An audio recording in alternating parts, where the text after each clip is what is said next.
Miller's The Crucible and Anthony Burgess's A Clockwork Orange are didactic works that provide an insight into the representation of the diverse worlds of the time and can be translated into the ideas of the world today, adding value to these pieces.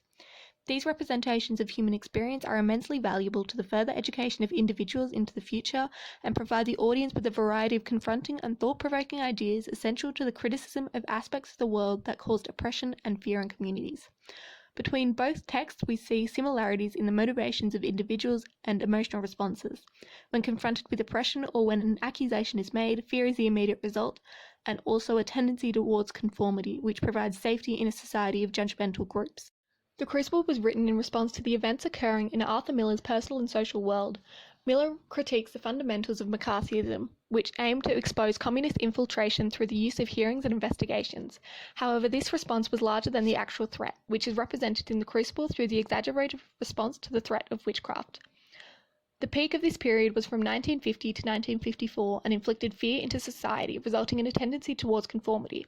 Similarly, today there is a large amount of fear and speculation against immigrants and refugees from war-torn countries, but also in the allocation of power, with still some countries viewing women as the inferior gender and of lower status, with their place being in the home.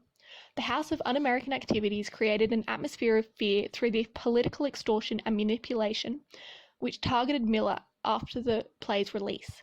They coerced individuals to reveal other communists by threatening persecution if they did not.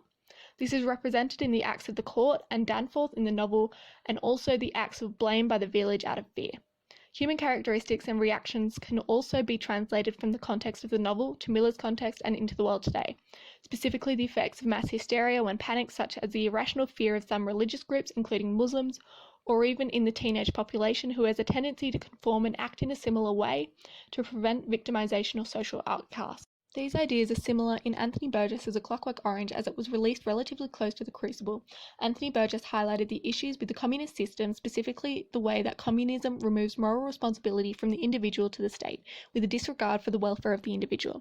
Burgess represented this in the novel through the exploration of extremes of free will and oppression and the changes in motivations as a result, which is demonstrated in the communist societies of today, including those of China, North Korea, and Cuba.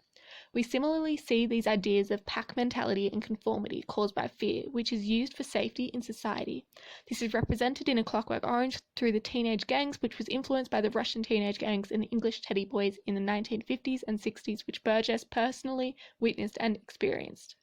However, it was the American legal structure and regulations that had a major influence on the novel, as Burgess viewed it as corrupt and believed it was an alternative criminal body, while the American concept of behaviorism was represented through Ludovicio's technique, which believed that the actions and behaviour of people could be controlled through brainwashing and conditioning. This idea, however, is still being represented in our society today, but on a less destructive scale, such as the use of rewards and incentives for employees, encouraging good behaviour. Both Miller and Burgess represent the world in a realistic and challenging way that is imperative to the transmission of information in regard to the human experience using techniques, the manipulation of language and form, etc., to represent the diverse worlds.